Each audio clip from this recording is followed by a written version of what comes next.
오늘 우리 주신 하나님의 말씀은 사도행전 9장 1절에서 9절의 말씀입니다. 신약성서 202면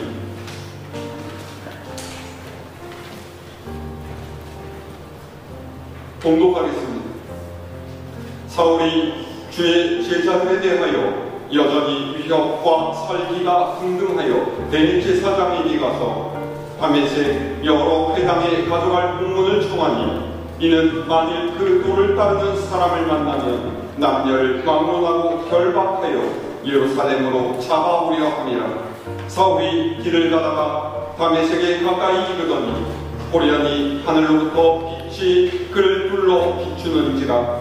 땅에 엎드러져 들으매 소리가 있어 이르시되, 사울아 사울아 네가 어찌하여 나를 박해하느냐 하시거늘, 대답하되 주여 누구시니까? 이르시되 나는 네가 박해하는 예수라. 너는 일어나 시내로 들어가라. 네가 행할 것을 네 뒤를 자가 있느니라 하시니, 같이 가던 사람들은 소리만 듣고 아무도 보지 못하여 말을 못하고 서 있더라. 사울이 땅에서 일어나 눈은 떴으나 아무것도 보지 못하고 사람의 손에 이끌려 다메섹으로 들어가서 사흘 동안 보지 못하고 먹지도 마시지도 아니하니라. 아멘.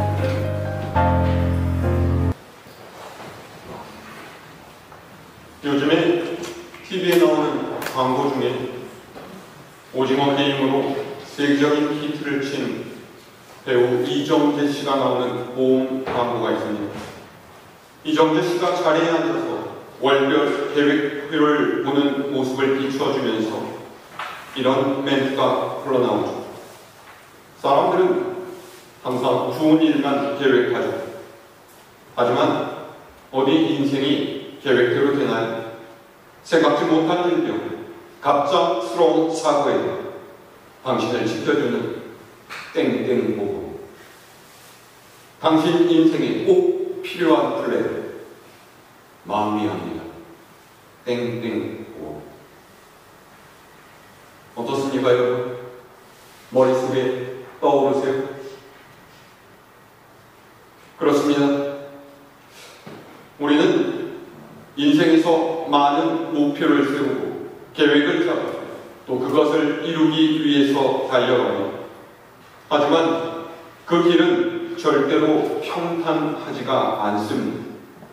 우리가 예상한 것 이상으로 그 길은 울퉁불퉁하고 생각지도 못한 일들이 불쑥불쑥 튀어나오고, 그래서 그것들을 넘어서느라 우리는 고민하고 애쓰고 때로는 넘어지기도 하고 상처를 입기도 합니다.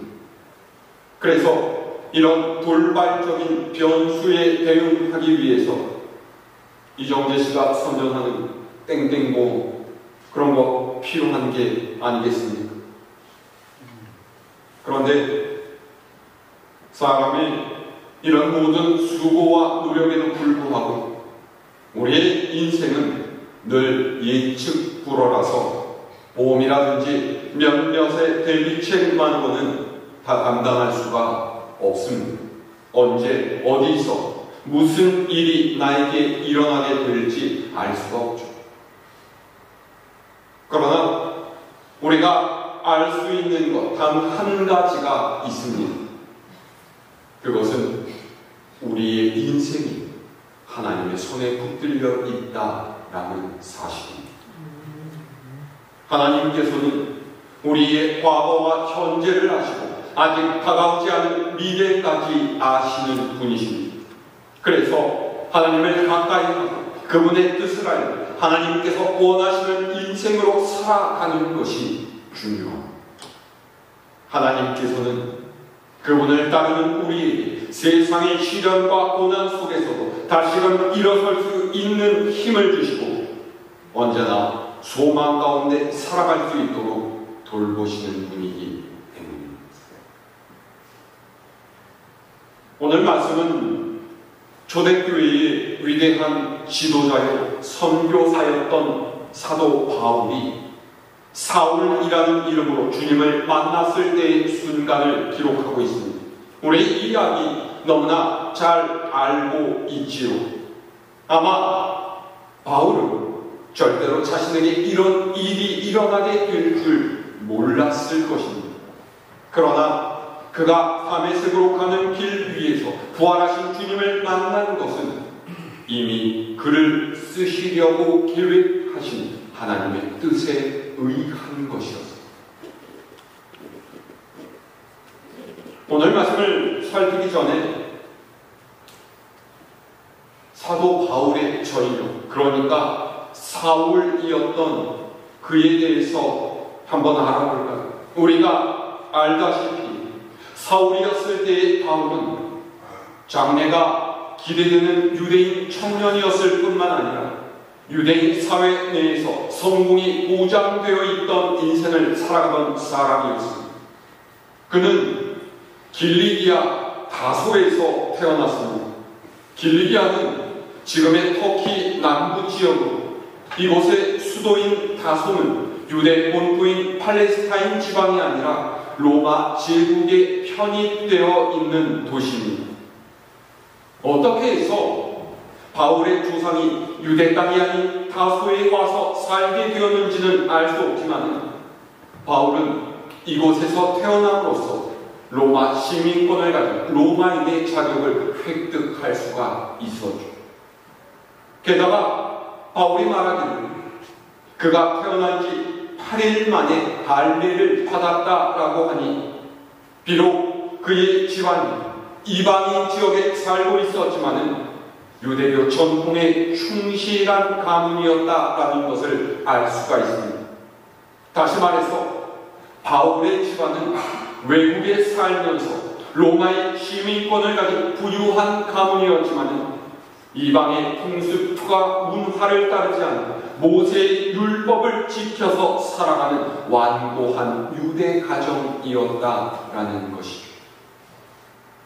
게다가 바울은 종종 자신을 베냐민 지파에 속한 자다 이렇게 소개하고 있습니다. 사실 이스라엘 12지파를 따져볼 때에 베냐민 지파는 가장 수가 적고 약한 지파입니다. 이것은 베냐민이 야곱의 12아들 중 막내였기 때문이 아닙니다. 베냐민 지파는 매우 거칠고 호전적이었지만 재주가 많은 사람들이었죠. 이런저런 사고도 많이 저질렀어요. 사사시대에 베냐민 지파와 다른 11지파 연합 간의 싸움이 일어나서 성인 남자 600명만 남고 모조리 죽는 지파가 멸절될 뻔한 위기까지 간 적도 있었죠. 어쨌든 가지 많은 나무에 바람 잘 날 없다고 베냐민 지파는 이런저런 사건과 사고 속에서 크게 성세를 떨치지는 못하고 근근히 이어오던 지파였지만 이스라엘이 남유다와 북이스라엘 둘로 갈라질 때 남유다 편에 서서 이스라엘 민족의 명맥을 지켜왔던 지파입니다. 그러니까 신약 시대에 있어서 내가 베냐민 지파 소속이다 라는 말은 나는 여호와 하나님께 대한 신앙을 지켜온 정통파 유대인이다 이런 뜻이에요. 그리고 바울에게 내세울 수 있는 것이 또 하나가 있었죠. 그것은 그가 바리새인이었다라는 것. 우리는 성경에서 예수님의 이야기를 읽으면서 예수님께서 종종 바리새파 사람들과 부딪히시고 그들의 의식을 책망하셨기 때문에 이 바리새파를 세상 나쁜 놈들이고 위선적인 인간들이라고 그렇게 생각하는 경향이 있는데, 사실 유대 백성들에게 바리새파는 하나님을 향한 열심을 가지고 유대 종교와 민족의 정체성을 지키려고 애쓰는 이들로 지지를 받고 있었습니다. 문제는 예수님께서 보시기에 그들의 믿음과 열심이 하나님께서 원하시는 참된 진리를 벗어나서 자기의 이익과 권세를 지키려는 수단으로 변질되어 갔다라는 거죠. 어쨌든 유대 사회에서 바리새인이 된다라는 것은 유대교가 근간이었던 이스라엘 사회에서 힘을 가진 주류 세력이 된다라는 것을 의미했습니다. 그런데 바리새인이 되기 위해서 어떻게 해야 될까요? 제일 중요한 것은 율법에 능통해야만 합니다. 율법에 능통하려면 어떻게 해요? 공부해야 되죠. 수도인 예루살렘에 있는 유명한 랍비의 제자가 되어서 공부하는 것이 바리새인이 되는 가장 빠르고 좋은 길이죠. 그런데 바울은 예루살렘에서 유학을 하면서 그 당시 최고의 권위를 자랑하는 랍비 가말리알에게서 수학했어요. 우리나라로 따지면 서울대 법대에 들어가서 가장 명성을 날리는 교수의 직전 제자가 된 거죠. 보세요. 집안도 부유하고 로마 시민을 하고 혈통적으로는 완벽한 유대인이고 게다가 최고의 스승 아래에서 율법을 공부했습니다. 그야말로 바울의 미래는 활짝 열려 있었죠. 유대 사회에서 출세와 성공이 보장되어 있는 그런 사람이었다라는 거예요. 그런데 이런 바울이 십자가에 달려 죽은 죄수가 하나님께서 보내신 메시아의 구세주이시다라고 믿는 그리스도인들을 만나는 거예요. 어떤 생각이 들어오겠습니까? 자, 오늘의 말씀 1절에서 2절을 다시 함께 읽어볼까요? 시작. 사울이 주의 제자들에 대하여 여전히 위협과 살기가 등등하여 대제사장에게 가서 다메섹 여러 회당에 가져갈 공문을 청하니 이는 만일 그 도를 따르는 사람을 만나면 남녀를 막론하고 결박하여 예루살렘으로 잡아오려 함이라. 아멘. 우리가 성경을 읽어서 이미 알듯이 바울은 스데반 집사가 돌에 맞아 죽을 때에 그를 돌로 친 사람들의 증인이 되었던 사람입니다.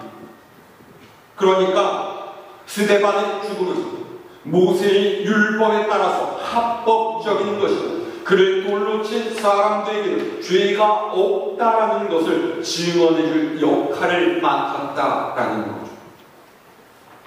왜요? 바울은 유대교를 수호하고 율법대로 행하는 것이 여호와 하나님을 향한 믿음의 순수성을 지키는 것이라고 생각했어요. 지금껏 그는 그렇게 교육받아왔고 그 진리가 무너지지 않도록 해야 된다 여겼던 것이죠. 그래서 바울에게 그리스도교는 단순히 다른 신을 믿는 이방 종교가 아니라 그의 삶 전반을 지배하고 있는 근간을 무너뜨리려 하는 오늘의 이단 세력보다 훨씬 더 위험한 존재였다라는 것입니다. 열심히 있는 바리새인이었던 바울이 어떤 태도를 취했을지 너무나 뻔한 일이 아니겠습니까? 그래서 바울은 주님의 제자들을 향해서 위협과 살기가 등등했다라고 해요. 그냥 미워한 것이 아니라 증오했다 이런 말. 그래서 대제사장에게 가서 다메섹의 여러 회당에 전할 공문을 달라고 했습니다. 공문의 내용이 무엇이었겠습니까? 예수라고 하는 이를 메시아요 하나님의 아들이라 믿고 백성을 혼란에 빠뜨리는 일단의 무리가 예루살렘으로부터 도망쳤으니 그들을 잡아갈 권한을 이 공문을 가져간 사람에게 허락해 주시오. 이런 것이었거든요. 그리고 그 공문을 가지고 바울이 일단의 무리와 함께 다메섹으로 달려가고 있습니다.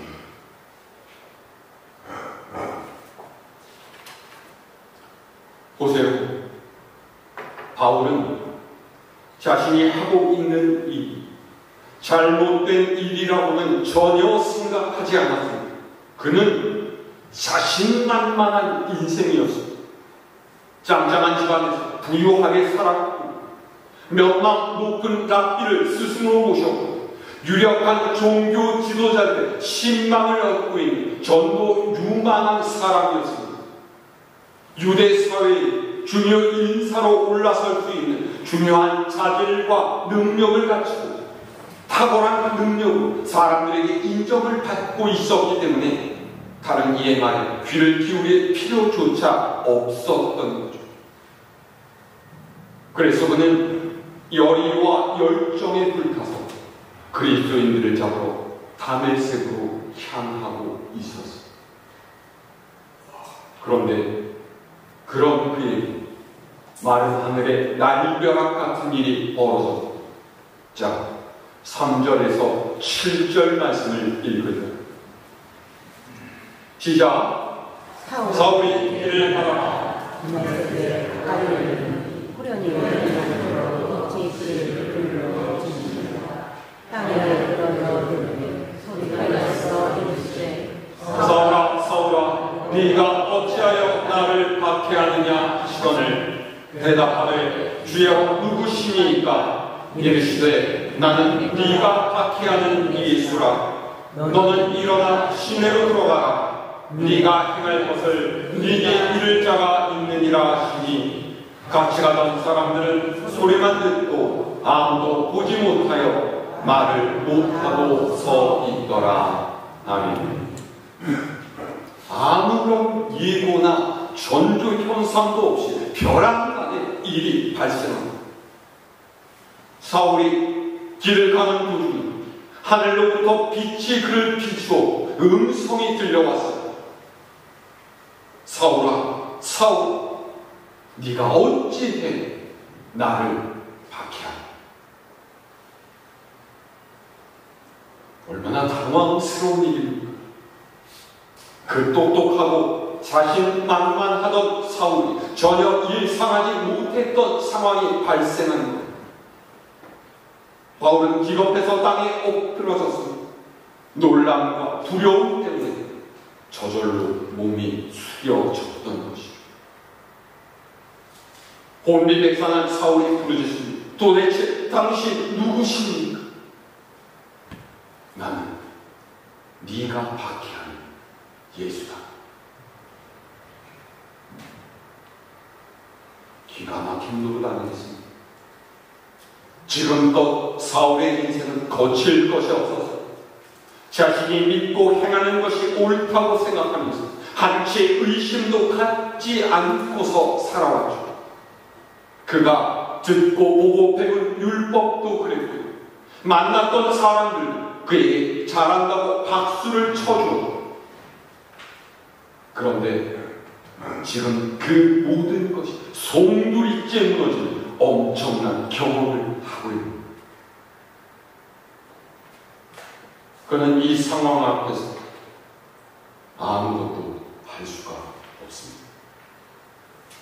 같이 나던 사람들은 소리만 듣고 아무도 보지 못해서 말을 잃어버린 채 서 있기만 합니다. 그리고 그는 일어나 성으로 들어가서 네 할 일을 일러줄 자를 만나라는 일반적인 명령을 받았죠.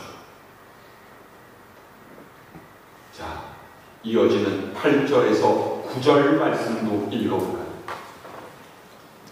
시작. 사울이 이 땅에서 일어나 눈은 떴으나 아무것도 보지 못하고 사람의 손에 끌려 다메섹으로 들어가서 사흘 동안 보지 못하고 먹지도 마시지도 아니하니라. 사울이 어떻게 되었습니까? 눈은 떴지만 아무것도 볼 수가 없습니다. 삽시간에 장님이 되어버리는 거예요. 이런 상황에서 어떻게 해야 됩니까? 의사에게 가야 해요?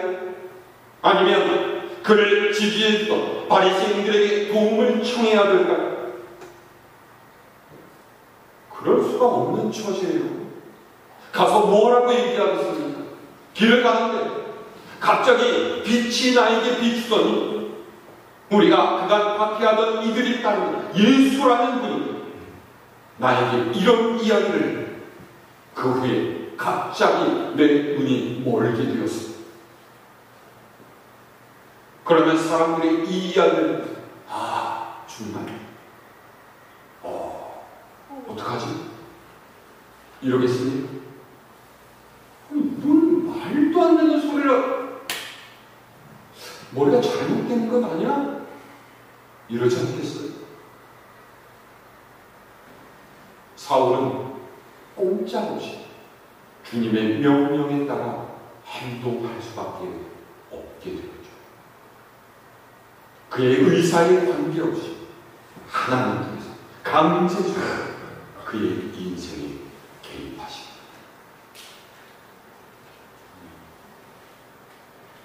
이 사건을 보십시오. 사울의 인생이 그의 것이었습니다. 아니, 그는 그렇게 생각했겠지만 그렇지 않았다. 우리는 바울처럼 이렇게 주님을 극적으로 만나지 못했을 수 있습니다. 어쩌면 별다른 굴곡이 없이 평탄한 인생만을 살아오신 분도 있을 거예요.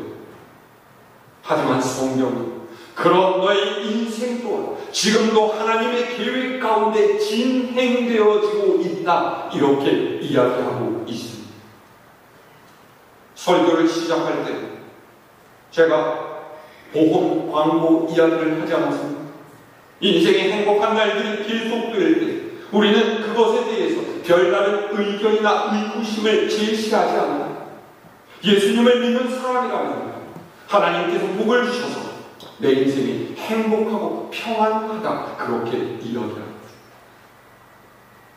그런데 문제는 그렇지 않을 때 뭔가 내 인생이 내가 의도하는 대로 되어가지 않아 내 힘과 능력으로 어떻게 할 수 없는 상황에 부딪혔을 때 우리가 어떻게 해야 할 것이냐 라는 거예요.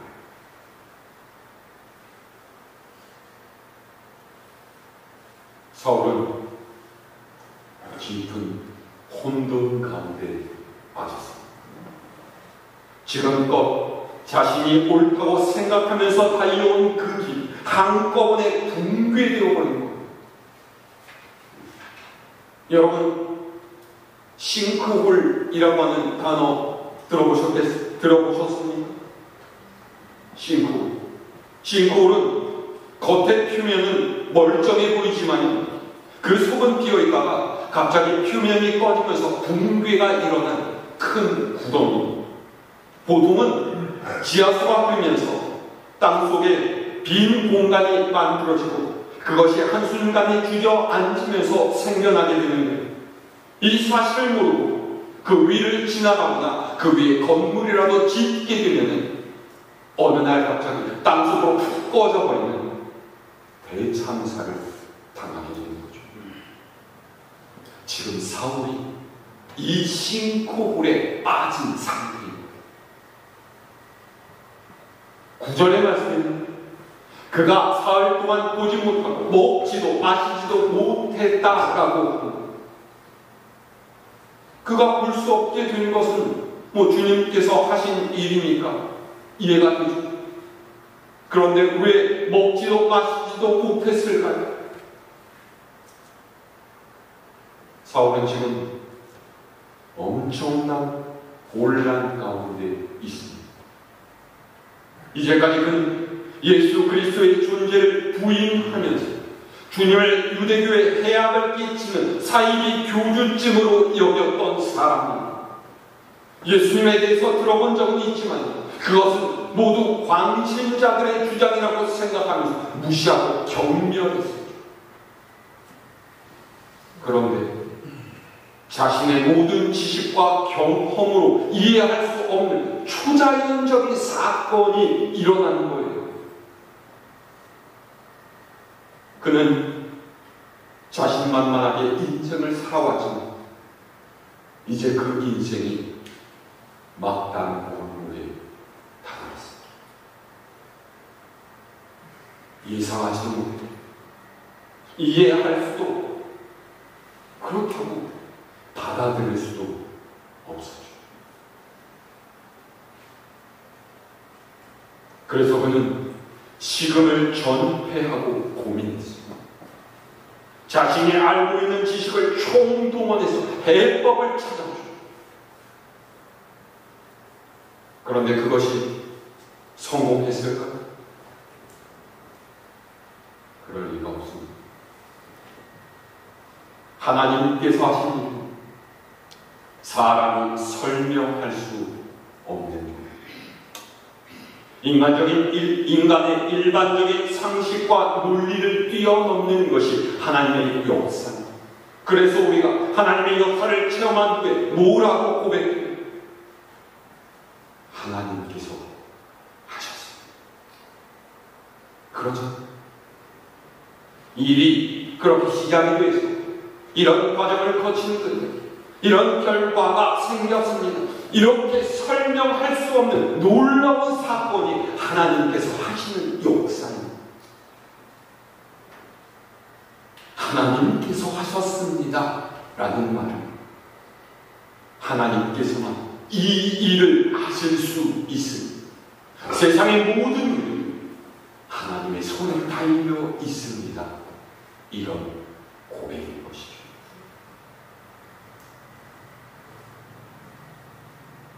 결국 사울은 주님 앞에서 두 손을 들고 납니다.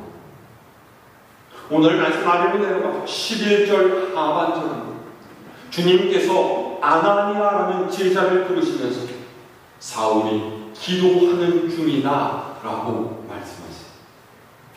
사울이 기도했다라는 것은 자신을 이렇게 만드신 하나님의 뜻을 구하면서 주님께 순종하기로 마음 먹었다라는 뜻입니다. 주님께서 이 사건을 통해서 사울에게 전하신 것이 무엇입니까? 사울아, 네 인생은 내 것이다 라는 거예요. 네가 네 뜻대로, 네 판단대로 그렇게 인생을 살아와요. 나를 핍박하고 자신만만한 인생을 살았겠지만 사실 네 인생은 내 손에 달려 있다는 걸 네가 알아야 돼. 그리고 그를 멈춰 세우십니다. 주님께서는 그리스도인들을 핍박하던 그를 부르시고 이방인을 위한 사도 바울로 삼으셨습니다. 곳곳에 교회를 세우게 하셨고 많은 이들에게 복음을 전해서 주님께로 돌아오게 하셨죠.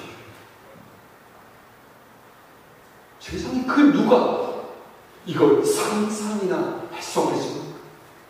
그를 지지했던 바리새인들, 그의 핍박을 피해 숨었던 그리스도인들, 세상에 아무도 예상하지 못한 일이었습니다.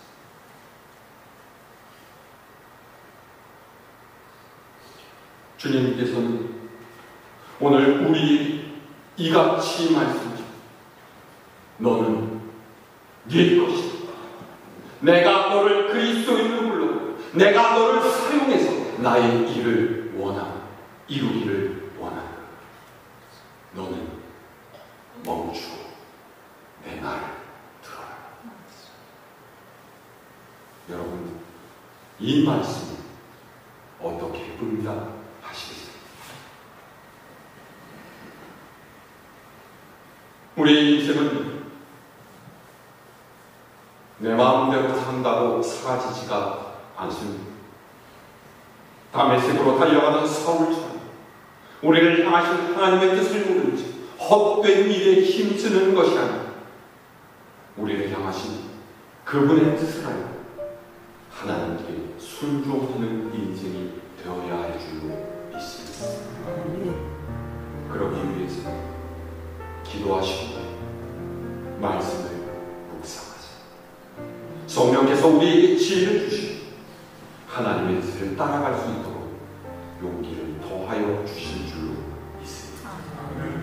이 한 주간 성령의 인도하심을 따라서 하나님께 쓰임받는 아름다운 인생으로 살아가는 여러분 모두가 될 수 있기를 주님의 이름으로 축원합니다.